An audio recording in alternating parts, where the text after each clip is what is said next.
parked 3 trucks in my garage. So I locked the door and called the sheriff. The bang shook the whole cul-de-sac loud, metallic, and angry enough to send every dog in Cedar Ridge Meadows into a barking frenzy. I knew that sound. It was the unmistakable slam of my garage door, followed by the click of 3 dead bolts being thrown in rapid fire. I stepped outside just in time to see my father, Hank Cole, standing proudly in front of our now-sealed garage, jaw clenched, arms crossed, and eyes blazing with the righteous fury of a man who's fought both wars and HOAs. Inside that garage, 3 massive HOA trucks that the neighborhood tyrant, Lauren Pierce, had smugly parked there without permission, waving some temporary ordinance she practically invented on the spot. So Hank did what any sane retired veteran with a zero-tolerance policy for nonsense would do. He locked the door and called the sheriff. What I didn't know then was that those 3 trucks would expose the biggest suburban scandal our town had ever seen. Before we dive in, tell me where you're watching from and what time it is there, and if you've ever faced a crazy HOA, hit subscribe so you don't miss how this all unfolds. I didn't grow up imagining I'd one day be trapped in an HOA drama that felt like a cross between a spy thriller and a comedy special. But life has a strange sense of humor. My name is Ethan Cole, 45, IT consultant, father of 2, proud owner of a grill big enough to cook for a small army, and a man who genuinely believed that living in a quiet suburban neighborhood would be peaceful. For the first few years, it actually was. Cedar Ridge Meadows had everything you'd expect. Trimmed lawns, friendly nod from neighbors, kids riding bikes in lazy circles, and the occasional HOA newsletter reminding us to avoid planting aggressively colored flowers. I used to laugh at that one. Little did I know, we weren't even scratching the surface of what Lauren Pierce had planned. Lauren became HOA president the same year my father, Hank, moved in with us. That timing was what we like to call a cosmic prank. Dad was a 72-year-old retired Army mechanic with enough stories, opinions, and homemade weapons to start a small rebellion. He hated pointless authority. And Lauren, well, Lauren lived and breathed it. She was the embodiment of HOA perfectionism. Sharp bob haircut that never moved, bright lipstick that made her look permanently surprised, and a clipboard attached to her hand like it was surgically fused. She walked through the neighborhood as if she were conducting inspections for the Pentagon. At first, her rules were merely annoying. Notes on doors, reminders about trash bins, a passive-aggressive suggestion about my mailbox, needing a more neutral tone. But the day she decided to escalate from petty annoyances to territorial conquests began with something deceptively harmless. Muffins. I came home one Tuesday to find a small white bakery box on my doorstep tied with a bow. I opened it, expecting a welcome treat. Maybe a neighbor baking out of boredom. Instead, I found 6 blueberry muffins that look dry enough to be used as emergency building material, and a note taped to the inside of the lid. Friendly reminder, your trash bins remain visible for longer than permitted. Also, per temporary ordinance 47B, the HOA will be using your garage this week for equipment storage. Much appreciated, Lauren. I stood there staring at it, confused. Hank was behind me, squinting like the note had personally insulted his military service. She's testing. You, he muttered. First, it's the muffins, and it's the garage. Next thing you know, she'll be holding town hall meetings in your living room. I laughed it off because that's what normal people do when confronted with something ridiculous. Hank didn't. He paced the kitchen, chewing a toothpick like he was sharpening it for battle. This is territory, son. She's measuring how far she can push you. You give an inch, she'll take the whole house. I thought he was exaggerating. I thought the muffins were weird, but not dangerous. I thought maybe she genuinely needed extra storage because the clubhouse was being renovated. Turns out the only thing being renovated was my sense of security. The next morning, the trucks arrived. Not 1, not 2, but 3 hulking industrial-grade trucks that looked like they belonged to a secret government division or a traveling circus of surveillance equipment. They rolled down the street in a slow, rumbling procession before turning into my driveway like they owned the place. The engines idled there for a moment, deep and growling, like they were warming up for something sinister. Then came Lauren. She stepped out of her white Lexus, dressed in a bold magenta blazer, and heels that clicked like a countdown timer.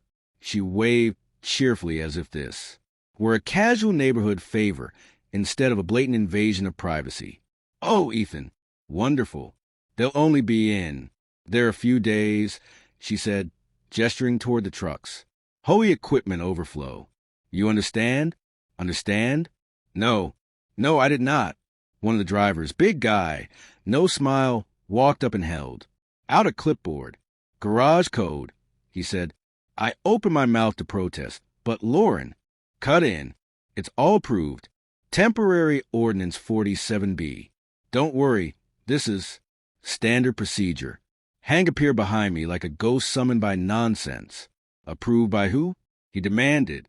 "By me," Lauren said sweetly as acting HOA president. The drivers didn't wait for permission. They walked straight to my garage, tapped in the code Lauren apparently knew by heart, and rolled all 3 trucks inside, bumper to bumper, filling every inch of space. For the first time since I'd moved here, Hank was speechless. He stood there blinking, jaw tightening. 2 full minutes passed. Then he turned to me slowly and said the 5 words that would change everything. "Give me the lock."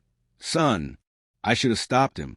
Any responsible adult would have said something like, "Let's call a lawyer," or "Maybe we should discuss this." But Hank wasn't just my father. He was a man who once defused a grenade using duct tape and a fishing lure. When someone like that asks for padlocks, you bring them padlocks. It's simply nature. He got to work with a precision that would have impressed NASA. Manual locks, electronic locks, chains, a metal bar wedged horizontally across the inside handles, zip ties, then more zip ties. He sealed that garage as if preparing for a zombie apocalypse. When he finished, he wiped his hands on a rag, nodded with satisfaction, and said, "Let's see your ordinance override that." And then Lauren returned.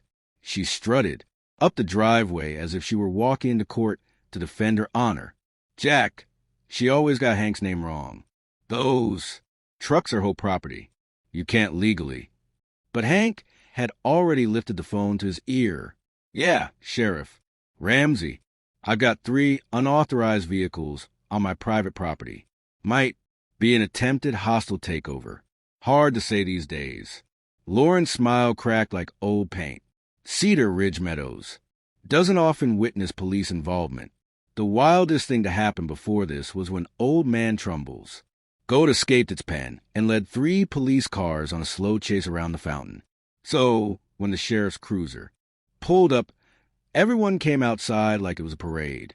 Sheriff Doug Ramsey stepped out holding his coffee like it was the only stable thing in his life. He looked at Hank, at me, at the massive locked garage, then at Lauren, who was clutching her folder of printed HOA regulations like a life raft.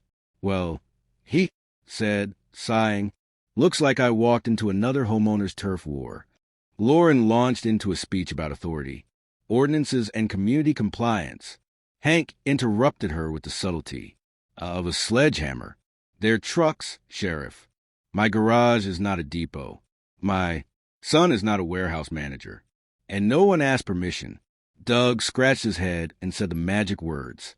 "Ma'am, unless you have signed consent, you can't store HOA property on private land, even under HOA rules."